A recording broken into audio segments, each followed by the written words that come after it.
What's going on, y'all? It's your boy Zio. We back here with another video. Now listen, before I get into the real video, I wanted to quickly just announce, I know I've been kind of inconsistent with the dropping lately. That's because if you're not following me on the Instagram, which you should be following me on the Instagram, you'll know I did just get into a little scuffle with my car. If you really want to know, I was being a dickhead. So I'm pulling out of my driveway. As I'm pulling out my driveway, you know, I'm brain rotted. I cannot go anywhere until my phone is connected to the car, and so my Apple CarPlay can start playing music. I need that shit, bruh. I'm cooked. I need the music to drive, right? So as I'm backing out, I got a camera in the car, so obviously I can look when I'm backing out. I'm a new time driver, my nigga. I'm not looking in the rear view, my nigga. I'm looking at the camera. So as the car's backing out, I'm plugging my phone in. This is a really bad story to say because technically it's illegal, but it's in my driveway. It's nowhere public, so it's all straight. So I'm backing out, and as I'm backing out, I hear my car beeping. It starts beeping, telling me that a car behind me is getting very close, so hit your brake.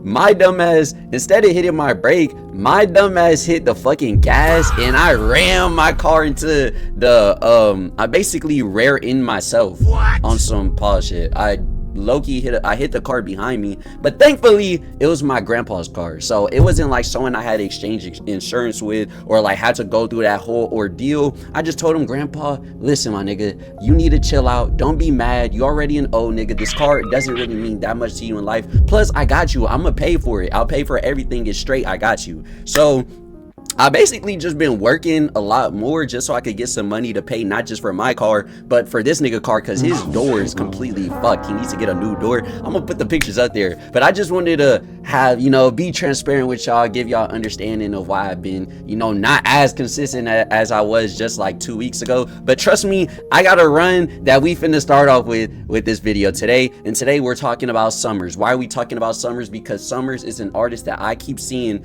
well, not keep seeing, actually I've been seeing recently come onto my timeline. Why is that? Because he's gearing up to drop some new music, and I personally have been waiting for new music from Summrs, only because he is one of the few artists from that older underground generation that is still kind of relevant in today's generation. So I just want to see, how can someone from a few years ago keep up with this new class? And Summrs is gonna be one of those artists who either proves he can withstand the test of time, or this nigga's gonna fall off. And obviously he's not gonna fall off in his career. He's already solidified. He's already good, but less talks, less posts, less people caring about his drops, shit like that, you feel me? But let's get into the video. So I should make this also clear with this video is that this is just going to be a video over some of the reasons why I feel like Summrs has kind of not fallen off, but more so plateaued within his career, because I'm someone who genuinely did buy into the hype that Summrs would be for sure one of those artists next up.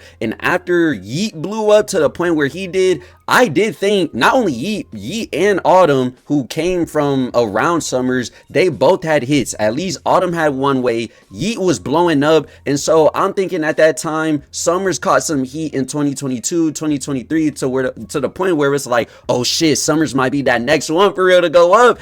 And then it just never really happened, you know, especially this nigga got a Trippie Redd co-sign and feature, which is Trippie Redd modern day. Trippie Redd modern day features not really gonna blow any nigga up, especially on the album that their song was on. It was not the best album from Trippie Redd, but I'm gonna get into that later on in the video. I kind of just wanted to talk about why I'm making a video like this, because his Summrs career is just so interesting to me as someone who has always been there in the background but never was really one of the shining lights until that 2022 underground. But he was there. Not only that, but he had the Gabby situation, which drastically brought him up low-key, because then he was on No Jumper. All these platforms are talking about him. It gave more attention to Summrs, and he took that, used that in terms of his plug-in B. He started going up off the plug-in B. He is now damn near, I want to say, cemented his name in terms of underground on a legendary status because of Plug-in B. You can never really talk about Plug-in B without bringing up Summrs or Autumn. It don't matter if we're 100 years from now, my nigga. If someone ever mentions Plug-in B but does not mention a Summrs, that's kind of like, nigga, do you even know ball? Do you know any knowledge on what you're talking about for real? So he's for sure a legend in that sense. But outside of that, that's kind of where it gets a little tricky. So we're gonna go into why he is where he is, and I kind of at the end want to kind of get my opinion on where he could go from here and potentially see himself where we could see him in the future, you feel? So let's get into the video for real this time. Whew, that feel good to say. It's been a little minute, you feel me? Especially since I've been on the camera. Y'all niggas want more cam videos or what? Or you want the faceless vids? Y'all let me know in the comments below. Now, for my first reason, I definitely want to start off by saying that Summrs has an inconsistent quality control of music. I don't know if it's just me, but it seems like the projects in recent memory that we have of Summrs, oftentimes these projects feel bloated, and that's a consistent thing that I also see not just from Summrs, but funnily enough from the people he was surrounded by, like a Yeat, like a Kankan and Autumn. These were guys who kind of just jam-packed their albums and mixtapes and put so many songs, and yes, you'll get a lot of bangers, but you're gonna get a lot of fillers as well. And for Summrs, his album Ghost had 21 songs, Stuck in My Ways had 25 songs, and Fallen Raven had 23 songs. And even though I feel like, I want to remember correctly, Fallen Raven at the time that it came out, it definitely had hype. It wasn't a lot of bad reception, it kind of just died down. But after that, a lot of his albums from there, a lot of people, the constant complaint that you'll see is these albums are too long. And Summrs is a great example of why curation matters way more than your output, because Nothing More Nothing Less had 12 songs. That's a chef kiss. Intoxication, 13 songs. Before the Raven, 7 songs. What We Didn't Have, 15 songs. Like, these are all great bodies of work that's come from Summrs that people really enjoy. And as you can see, the most here that we have is 15 songs, which I feel like 15s at the most is pretty fine for me in terms of an album. And especially for someone like Summrs, where he can give me exactly what I need from him without having to do too much, to the point where it's like, all right, bruh, this shit bloated, it's too many songs, too much filler. It kind of drowns out the good versus the bad versus the boring versus the mid, you feel me? So the less the better, because the hits are gonna shine way more. For number 2, I have Failed Mainstream Transition. Now let's keep it a beam, bro. After the Fallen Raven era, this was basically Summrs' best chance in terms of his own ability to break out into the mainstream. And this is also around the same time, if I'm correct, where of course we do have Yeat, who is going crazy at this time, or I believe he was building up his hype going crazy at that time, you feel me? But I think also Autumn was also relevant, and everyone was basically still relevant from that old Slayworld era. Even a Weiland, whatever the fuck you want to call this nigga, even he was still relevant at the time. So it was their perfect moment, and for anyone, it was Summrs' perfect moment to really go up from there. 2 notable features that just didn't do a single thing for Summrs, now that I think about it, now that we have the hindsight, is his Yeat feature on Lifestyle, I believe it's Lifestyle, and the Trippie Redd feature, the Biggest Bird on Mansion Music, which I actually enjoyed that song a lot. I've listened to that song a lot. One of my favorite Summr features. The thing is, unfortunately, that song is on one of Trippie Redd's worst albums considered by his fans and just by the general public. So that really did not help either. Let's also mention the fact that Summrs has never really been one of the artists to really capitalize on none of the momentum that he's gotten from a project. You see, the thing as an underground artist is that eventually you don't necessarily need to jump to the mainstream in terms of your sound, but you do need to keep a solid, consistent output that shows fans you're getting better throughout time, so then they know to stay with you, or else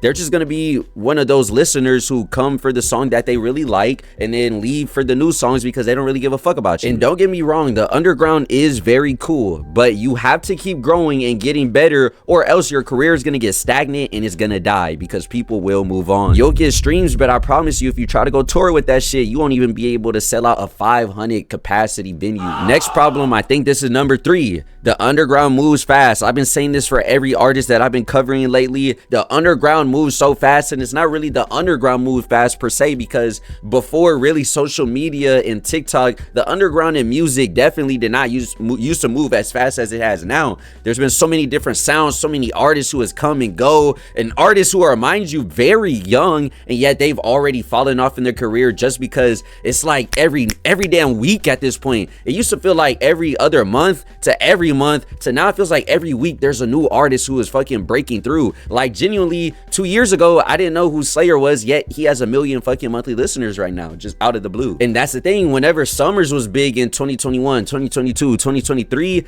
a fan, and me as a fan at that time, I never thought I would see the day now where Summrs is someone who was not talked about really, he's not posted about, and no one is really having conversations surrounding his name. Bro, I used to watch bobbalam always talking about the Slayworld camp, talking about Summrs. If I'm correct, bro, he was literally like having a back and forth. Like Summrs used to be an infamous name in this scene, bro. That's crazy. And that's what I'm saying. New artists have entered with fresher sounds since he's come up. The Rage, Jerk Revival, New Atlanta, Cloud Rap, niggas are reinventing trap, and there's so many other styles in 2026 that is gaining more and more traction every single day. One thing I'll tell you right now is that the underground rap scene is not static. It's closer to a trend cycle than a stable industry tier. And if you don't understand what I mean, is that Lil Baby could be falling off in the mainstream, yet Lil Baby can still survive off of his hits, survive touring, still get booked, even though people aren't listening like they used to.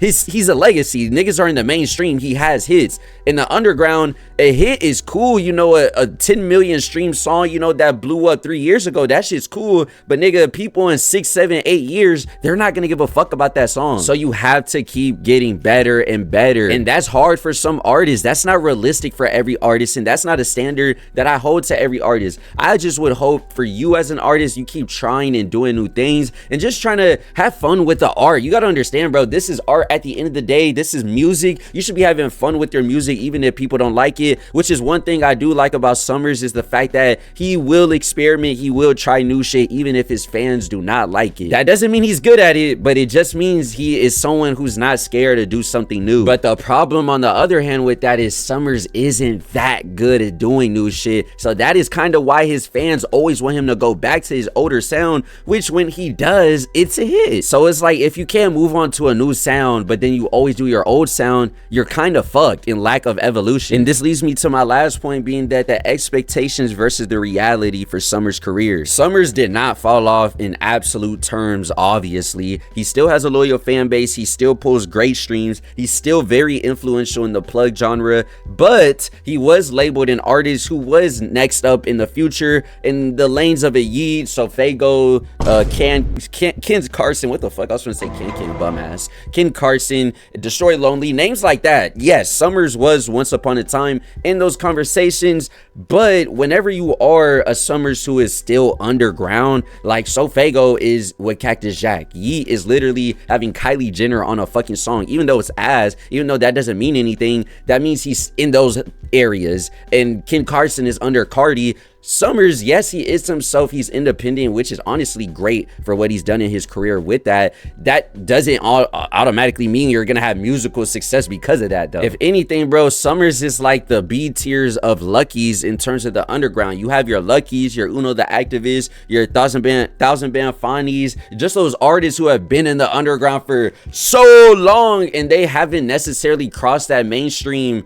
border yet. They do have a solidified name. You have heard of their name at least once or twice, maybe in passing, but they're not like the hugest artists. I don't know if this is a hot take. I want to say he's like around the same area as a Doo-Wop Kane. Doo-Wop Kane has been buzzing longer, so saying that probably sounds crazy, but in due time, if Summrs isn't really able to really pick up in his career, he is gonna eventually fall into that Doo-Wop Kane where it's like, this nigga is so influential, but no one's really gonna care too much in the future just because he has no more hits for real to show it. But Summrs is solidified in his own sense, you feel me? He does have an influence on artists, even if it's not the most drastic influence or something you see every single day. He has done something that a lot of artists in this time, they won't do. A lot of artists won't influence someone else in their sound and their aesthetic and them just deciding to become an artist. Summrs has done that, and you can't really take that away, but that also doesn't mean that you can't really give some constructive criticism on why he is where he is, and that is exactly what I feel like I just did. What's going on, y'all? If y'all made it to the end of the video, I appreciate y'all very much. I did want to make sure that I made it clear as well, at least in the ending, because I know throughout people probably have been having mixed emotions. Do I like Summrs? Do I not like this nigga? Well, what am I trying to say? Is he gonna fall off? Do you not see him coming back?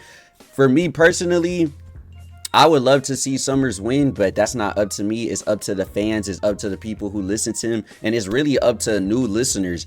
I will listen, okay? I'm going to listen because I've already been invested for years. So I want to see if I can be surprised. If maybe I get shocked that, oh my God, Summrs has evolved. Oh my God, Summrs has a chance to come back. But it's just looking very rough. And the fact that you're associated with niggas who beat women, niggas who have allegations of talking to minors, and just so much more drama surrounding your name is kind of hard. But at the same time, he does have a name. He is a figure. He was on Playboy Max stream. So at least I see people like a Playboy Max who did grow up on the Summrs, who can now platform a Summrs. He's taking that opportunity to put him in front of a new generation that might not be too familiar with Summrs. Like I said, if you're in the underground scene, you probably already heard of Summrs, but maybe you haven't listened in. Maybe you don't know the lore. Maybe you don't know why he was so big at one moment. So I like that. I like the fact that he is at least trying, I think at this point in time, to put himself back in front of faces of the new generation. So honestly, his next drop, sure, his fans will be there. Sure, people from the past will be there. But his next drop is going to be solely determined by this new generation if they decide to like it or not. Because if they don't like it, they're not going to push it. The older generation who do like it, they're going to like it, but they're not going to outwardly express it as much as this new generation. Because you got to understand, a generation, a Summrs fan from back then is like in their 20s now. They're probably working in school. They got shit to do. So they're not really focused on trying to push the narratives around this nigga name. So it's up to the young crowd that will be listening day in, day out when they go to school, on the bus, at lunch, with their friends, fucking doing whatever they do. They're the ones who's going to be tweeting and talking and making TikToks and all type of videos that'll either help grow Summrs or fuck this nigga shit completely up and he'll be screwed. So I'm honestly interested to see what he does. I've been seeing snippets. I'm very interested to see what lane he's going in because I'm hearing hints of Plug B, hints of him going back to that NOLA sound, them street gutter sound, the fucking Spanish sounding sound. I don't know what the fuck that one was about, but we finna see. I'm interested. Maybe you are too. Let me know in the comments what you think about the video. Let me know if you had your own opinions, if you think I had some wrong opinions. At the end of the day, I want to make sure I start saying this at the end and beginning of videos. I'm just a nigga who listens to music. I'm not a critic. I'm not a journalist. I'm not no one important. I'm just a consumer. I am a fan just like you watching right now. I just like to talk. I just like to edit. I just like to make fucking videos. You could do the same literal shit too, but you're not. You're watching me do that shit. But this video boy Zio, I love y'all. Make sure to subscribe. Make sure to like. Make sure you fucking comment. Send this shit to your friends. Let's grow the community. We almost at 20K. I know, like I said, I've been slowing down, but I'm back on my grind. You feel me? Not right now though, because after this I gotta go see the baby. You feel me? I gotta go see my baby. But I'm gonna see you on the next video. I love y'all. Stay cool. It's been boy Zio. Strap up. Learn how to use them hands because it's a crazy world. It's crazy. I'm hitting niggas cars. Be careful on the road with me. But I love y'all. I'm gonna see you on the next one. Lieutenant out of here. Bye.